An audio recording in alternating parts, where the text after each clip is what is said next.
Ano ang magandang ipayo sa mga bagong-bago pa lang na born again? Yung tinatawag na born again. Yung tinatawag na nagkaroon ng spiritual rebirth. Dapat bigyan natin sila ng payo para magkaroon ng mas maaliwalas na landas patungo sa spiritual growth.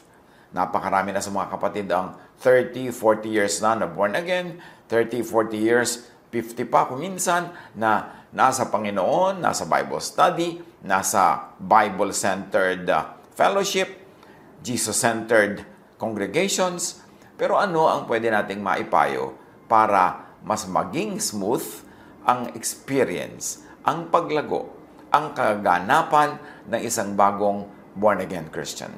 Siyempre, hindi lang sa mga bagong born-again Christian ang mga payong ito, kundi ganun din naman sa mga dati na maaaring hindi nagkakaroon ng maraming panahon para manuri, mag-isip ng mga naging karanasan nila at mga magiging karanasan pa. 7 payo sa born again or mga payong sanay narinig noon palang una o mga payong dapat marinig habang maaga pa lang. Iba-iba ang interpretation at application ng Bible ng iba't ibang teachers and churches. Yan ay isang dapat maging malinaw sa isang bagong nag-aaral ng Biblia, bagong napasali sa isang religious group, lalong-lalo na kung ito ay very Bible-based, na hindi yung interpretation ng nasalihan mo, nasangkutan mo ang kaisa-isang interpretation sa balat ng lupa. Na hindi yung pinaniniwalaan ang nasangkutan mo at nasalihan ang kaisa-isang paniniwala. Sa simula pa lang dapat alam nating maraming iba't ibang interpretations. To be fair to ourselves, para hindi tayo masyadong mag-overcommit to something na marami pa palang ibang choices at marami ibang pwedeng aralin at unawain. So, manuri. Makinig din sa iba. Yan ang ating unang payo sa mga bagong born again, bagong sali sa mga Bible study groups, bagong nagkaroon ng spiritual experience, at bagong naghahanap sa Diyos through the Bible. Huwag luluning lahat at buong-buo ang mga turo sa iyo ng newfound mong teacher. Lalo kung ikaw ay nagiging self-righteous, judgmental, punitive, etc. as a result. Pag bago-bago nagba-Bible study, siyempre para kang tigang na lupa, kung anong ibuhos na tubig ay sinisip-sip lahat, pero kailangan mong isipin, suriin mo kung anong nagiging bunga sa iyo ng iyong Bible study. Suriin mo kung anong nagiging influence sa iyo ng iyong Bible study leader, ng iyong inaaniban, ng iyong sinasalihan. Ikaw ba'y nagiging mas mabait, mas mabuti, mas maunawain, o nagiging mapagmataas, nagiging ikaw na lang ang tama, at nahuhusga sa iba, at mahilig tayo magparusa sa kasalanan ng iba? Hindi yan ang gusto ni Jesus na bunga sa atin ng pag-aaral. Proverbs 13:14, the teaching of the wise is a fountain of life, turning a person from the snares of death. So dapat life ang nagiging bunga sa atin ng pag-aaral, hindi death. Love, hindi hatred. Kindness and goodness, hindi self-righteousness and judgmentalism. Matthew 5:20, sinasabi ko sa inyo, kung ang pagsunod ninyo sa kalooban ng Diyos ay tulad lamang ng pagsunod ng mga tagapagturo ng kautusan at mga pariseo, sabi ni Jesus, hindi kayo makakapasok sa kaharian ng langit. Or hindi kayo paghaharian ng Diyos. Hindi magiging kaharian ng Diyos ang inyong puso, ang inyong isip, na ang bunga ay kapayapaan, katahimikan, kapahingahan, pag-ibig. Sabi ganoon, kung matutulad lang kayo sa mga teachers of the law and Pharisees, you will never experience the kingdom of God. Your heart, your mind will not be the kingdom of God, and you will never experience the rule of God in your lives. So kung bagong-bago pa lamang tayo nagba-Bible study na born again, nasasangkot sa mga religious groups, huwag ipambato sa kapwa ang mga bagong verses mong napulot. Kasi may tendency na pag bagong-bago mong nalaman, hot na hot ka, naglalagablab ka na parang bulkan, tapos gusto mong ibato na parang lahar at nagbabagang mga bato ang lahat ng mga natututunan mo sa iba. Gustong ibato natin sa iba yon. I-apply sa sarili muna, pero huwag ipilit sa iba. Kung meron naging pagbabago sa iyong buhay, magbago ka according to your conviction, pero huwag mo munang pilitin agad na magbago ang iyong kapwa, kalad ka rin sila, itulak, at sakalin para magbago. Huwag gamitin ang bagong alam na verses para makipagdebate at makipag-away. Isa ito sa mga madalas ay patibong na nakakahulugan ng maraming bagong-bago sa pagbabible study, humihilig sa debate, humihilig sa pakikipag-away, humihilig sa paghahanap ng mali ng kapwa, kaya wala lalong madala ng mga kaluluwa sa paanan ng Diyos o doon sa kanyang sekta. Proverbs 17:14, starting a quarrel is like breaching a dam. So drop the matter before a dispute breaks out. Huwag daw sisimula ng away kasi pag nasimula na, ang hirap ng tapusin. Lalong-lalo makikipag-away ka sa iyong kasambahay, kasama sa bahay, kapatid, kamag-anak, kaibigan, kasama sa trabaho dahil sa mga bagong-bagong verses mong nalaman. Ano naman ang malay mo makipag-away kung nag-aaral ka pa lang 1 linggo, 2 linggo, 3 buwan, kahit 1 taon, kahit 2 taon, hindi ka pa expert. So, hindi dapat makipag-away. Dapat laging humble, laging naghahanap ng patuloy na pangunawa. At sabi nga natin, you will know something by its fruit. So, yung teaching, anong fruit sa'yo? Bumabait ka ba? Bumubuti ka ba? O sumusungit, nagiging palaway? Proverbs 17:19, whoever loves a quarrel loves sin. Whoever builds a high gate invites destruction.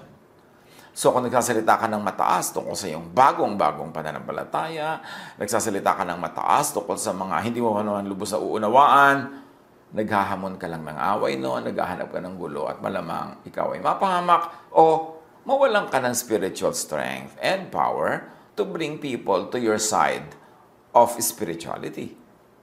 Proverbs 20 verse 3, it is to one's honor to avoid strife, but every fool is quick to quarrel.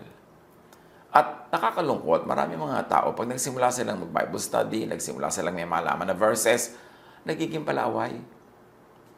Nagiging mataliman dila, madali agad mag-correct ng kapwa, parang ang expert na siya para mag-correct. Yung nalaman naman niya, napulot lang niya sa nagturo sa kanya, hindi pa niya nasuri, hindi pa niya napag-aralan mabuti on his own, pero akala mo talaga, ang galing-galing na, maraming nangyayaring ganyan. Iwasan natin yan. 2 Timothy 2:24, ang lingkod ng Panginoon ay hindi dapat makipag-away. Sa halip ay dapat siyang maging mabait sa lahat, mahusay, magturo, at matyaga. Again, ano ang mga payo natin sa mga bagong born again?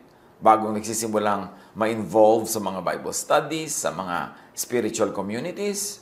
Suriin ang naaniban mong grupo kung maka-Pharisees ito. Ano ba yan? Yan yung mga teachers of the law, mga Pharisees, mga religious leaders ng panahon ni Jesus na walang ginigiit kundi yung law, kundi yung pagpaparusa sa mga tinatawag nila makasalanan, yung pagpapairal ng mga batas na sinaunang mga batas na ang nagiging style na nila ay malupit, sila ay palahiwalay sa kapwa, sila ay mapagbataas at mapanghusga. At yun ang number 1 na tinuligsa ni Jesus. Sadly, maraming modern day Pharisees. Akala natin naubos na sila noong panahon ni Jesus. No, patuloy pa rin silang nabubuhay. At ngayon, sa pangalan pa nga kumisa ng Diyos, napakarami nilang hinuhusgahan, napakarami nilang inaaway, dinedebate, napakarami nilang sinihigpitan, sinasakal, at hindi naman ganun ang style ni Jesus. So, suriin kung ang naaniban mo ay yung mga maka-Pharisees, istrikto, mapanghusga, at mapagparusa, mapang-reject na mga taong hindi nila tinatanggap na holy enough. Or, ang naaniban mo ba ay maka-Jesus? Meaning, ang climate ay mabait, mabuti, mapagpatawad, at mapagtanggap. Kasi si Jesus hindi mapang-reject. Siya ay mapagtanggap. Suriin ang naaniban mong grupo kung bilib na bilib sa sarili.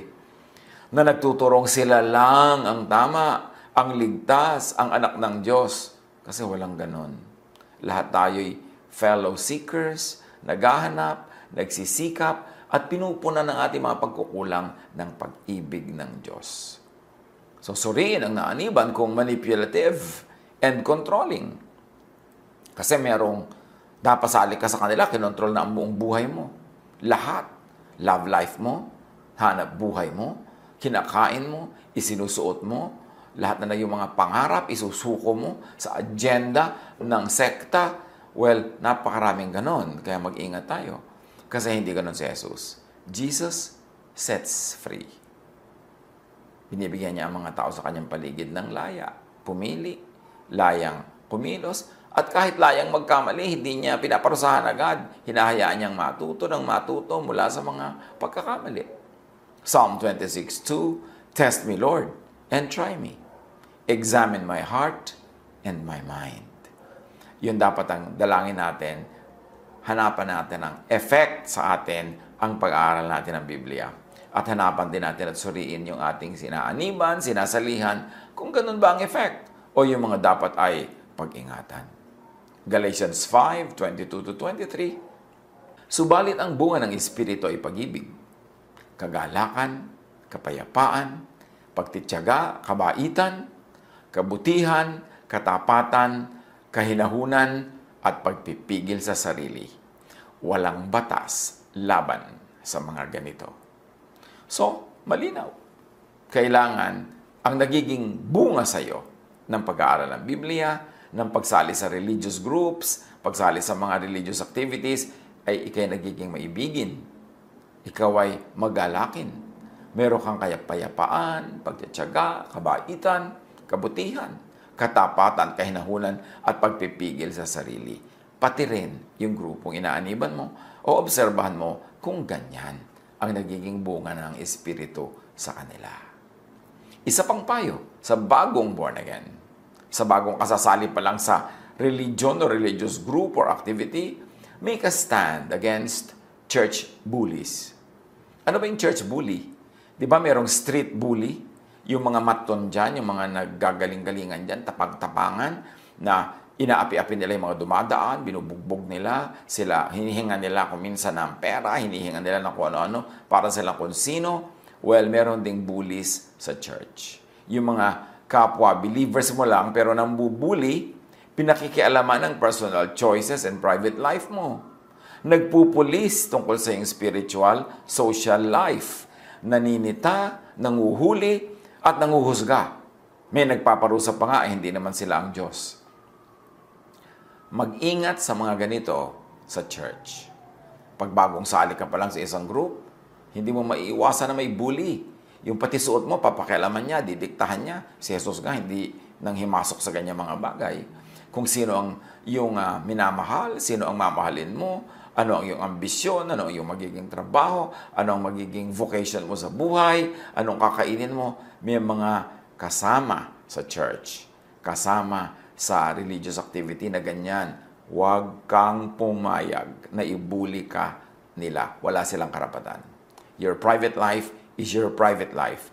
Akala kasi ng mga unat nagsisimula pa lang mag-Bible study, sumali sa mga Bible study group, part of the deal yon, yung isusuko nila ang lahat-lahat nila sa kapwa lang naman nila believer, sa kapwa nila member, na medyo matagal-tagal lang doon, nagkaroon ng konting position, parang kung sino ng mga maton. Kailangan keep your freedom. Jesus died to set you free. Hindi part ng spirituality ang maging doormat. Hindi part ng spirituality ang magpaapi at magpakontrol sa iba. Akala kasi nila, ng iba, kasali yon sa pagiging mabuti at mabait. John 13:34-35. Isang bagong utos ang ibinibigay ko sa inyo ngayon, sabi ni Jesus. Magmahalan kayo. Kung paano ko kayo minahal, gayon din naman, magmahalan kayo. Kung kayo'y may pagmamahal sa isa't isa, makikilala ng lahat na kayo'y mga alagad ko. So, titingnan natin kung sa sinasalihan ba natin na grupo, matapos tayong ma-born again, matapos tayong maghanap sa Diyos, matapos tayong ma-interest sa Bible, ang nasalihan ba natin ay nagmamahalan. Kumisan, huwag tayong papadaya. Meron talagang pagmamahalan. Maganda ang samahan. Pero only within the group. Tapos kalaban nila yung ibang group. Parang kumisan yung mga fraternity, brad, kunwari doon sa loob ng grupo, pero war sila sa ibang groups. Meron ding mga ganyang spiritual and religious communities. Love, kunwari within the group, tulong-tulungan, mahalan, pero kalaban nila ibang group. Wala silang ginagawa kundi pintasan ng ibang group at pagtawanan, libakin ang ibang group, hindi yun ang love of Jesus. Kailangan tayong manuri. Hindi lang love within the group, but also love with other groups. At pagmamahal even with and for outsiders. So sa mga taong nagsisimula pa lang, mag-aral ng Biblia, ma-born again, ingat sa mga taong laging ang sabi sa iyo ay sila ay kinakausap ng Diyos. Maraming ganon kumisan sa mga fellowships, sa mga churches. Laging kinausap sila ng Diyos kahapon, kinausap sila ng Diyos kanina, laging meron sila mga pangitain, meron sila mga prophecies, at because of that, they become important. They make themselves important by placing themselves in the center of the church's social, spiritual, and economic life. Pero madalas, guni-guni o invento lang nila ang sinasabi nilang mga visions. Lalo na kung self-serving o beneficial sa kanila ang sabi daw ng Diyos. Halimbawa, sabi ng Diyos sa akin, papautangin mo daw ako. Sabi ng Diyos sa akin, bibigyan mo daw ako ng kotse. Sabi ng Diyos sa akin, bla bla bla, bla bla bla. Suriin natin kung siya ang makikinabang sa mga sinasabi sa kanya na yun ng Diyos. Magduda tayo. Meron naman lagi ang sinabi sa kanya ng Diyos, puro nakakatakot, puro pananakot sa kapwa. Remember, ang turo ni Jesus, fear not. My peace I give to you. So kung yung sinasabi nilang may mga vision sila, may mga napanaginipan sila na puro nakakatakot, magduda tayo. Kasi hindi tayo gustong takutin ng Diyos tungkol sa mga bagay na yan. Ang gusto ng Diyos tayo magkaroon ng kapayapaan, katahimikan, at matining na loob. Jeremiah 23:16. Ganito ang sabi ni Yahweh na makapangyarihan sa lahat. Huwag ninyong papakinggan ang mga propetang nagpapahayag sa inyo. Pawang kasinungalingan lamang ang sinasabi nila. Ang mga pangitain kanilang sinasabi ay katang-isip lamang nila at hindi nagmula sa akin. So yan ang sinasabi ni Yahweh. Ang daming false prophets. Huwag ka lagi maniniwala, huwag kang bigla at madaling maniwala. Jeremiah 23:32. Ako'y laban sa mga propetang nagsasalaysay ng kasinungalingan upang dayain ang aking bayan. Hindi ko sila sinugo at wala silang kabutihang magagawa sa bayang ito. Another payo sa mga bagong born again o kahit matagal na pero parang nalilito-lito pa dyan sa mga pasikot-sikot ng buhay espiritual, ingat sa mga wolves in sheep's clothing. Yung mga mapagsamantala. Nakikisalamuha para makipagsamantala.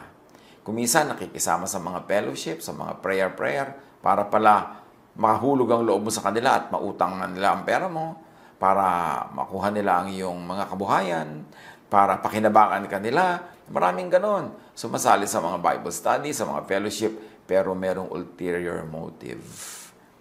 Ito naman mga bagong born again, bago sa church, tiwalang-tiwala. Akala lahat ng tao sa church ay sheep. Pero sabi ni Jesus, merong wolves na nagmumukhang sheep. So, mag-ingat tayo dyan. Akala kasi ng iba, kung sila ay na born again, nakasali sila sa isang community, ay pwede na sila magtiwala sa lahat. O kaya, parang honeymoon period pa sila with the Spirit, sobra silang Pollyannish, lahat ay positive ang pagtiwala, at yun ang madalas mapagsamantalahan ng iba.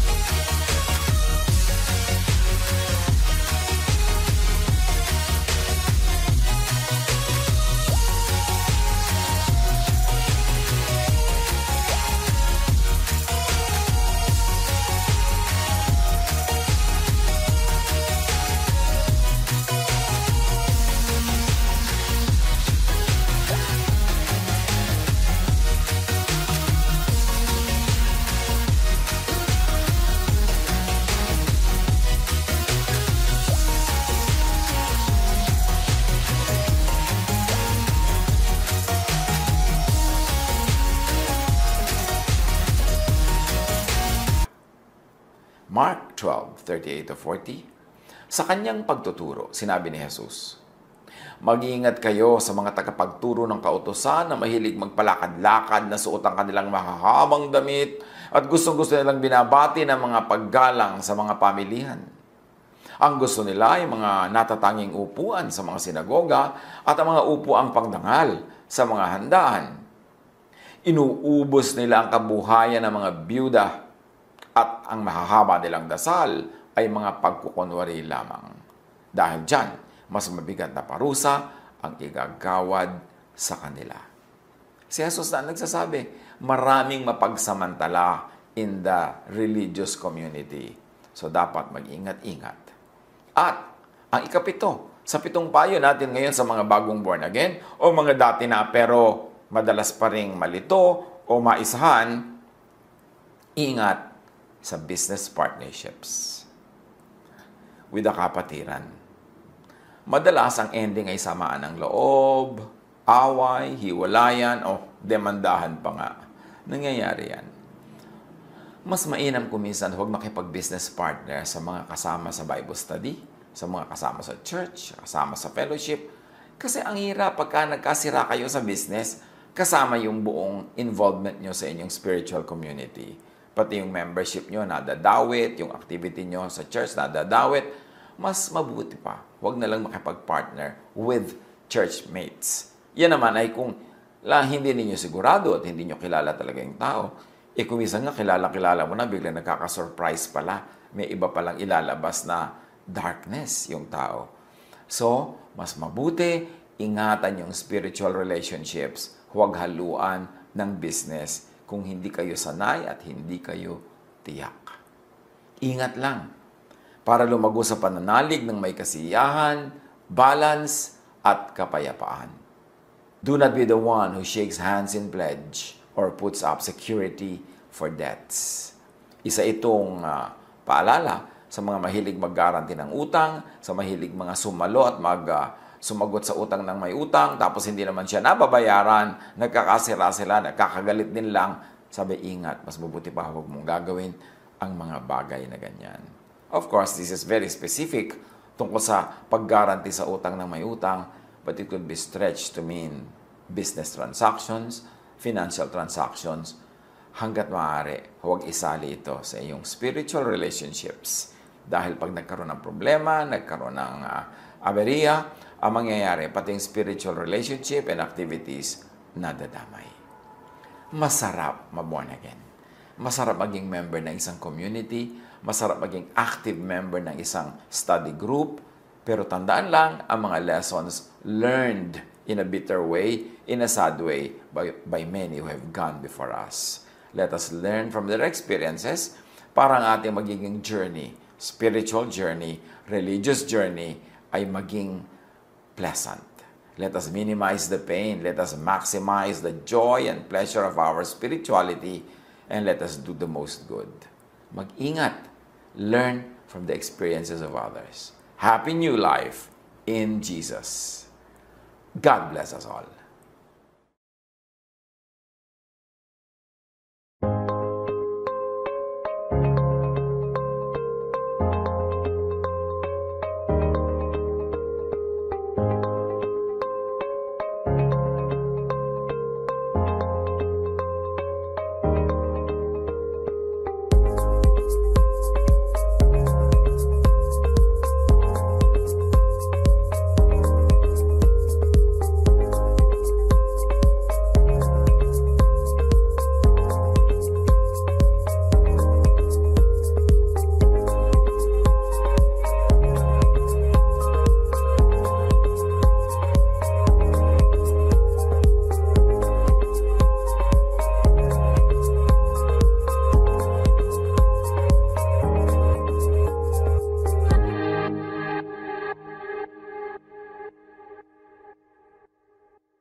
Love to you, mga pamangkin. Dito tayo mag-aral ng salita ng Diyos. Dito tayo mag-aral ng mga practical na bagay, magdalanginan para sa isa't isa, makinig ng mga mensahe, at dito tayo magsasama-sama spiritually sa ating official Ed Lapis YouTube channel na ang address ay Sabi ni Kuya Ed. Remember, dito tayo ha, Sabi ni Kuya Ed, ang ating official YouTube channel.